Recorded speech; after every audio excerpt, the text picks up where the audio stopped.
എന്റെ അമ്മ ചോറ് വെച്ചോണ്ടിരിക്ക. അതെന്തോ നിന്റെ അമ്മ? അമ്മാന്ന് പറയണം. അതിനി എന്റെ കൂടെ അമ്മയല്ലേ? അല്ല, റീചാർജ് ചെയ്യണമെന്ന് പറഞ്ഞിട്ട് ചെയ്താ? ഇതുവരെ ചെയ്തിട്ടില്ല. റീചാർജ് ചെയ്യണമെങ്കിൽ ഞാൻ കടയ്ക്ക് പോണം, കടക്കാരന് എന്റെ നമ്പർ കൊടുക്കണം, അയാളുമായിട്ട് സംസാരിക്കണം.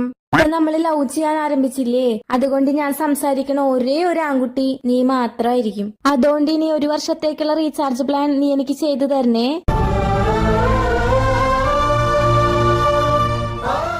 എടി, നീ എന്താ ചെയ്യുന്നേ? ഞാനിപ്പോ വെള്ളം കുടിച്ചോണ്ടിരിക്കുക.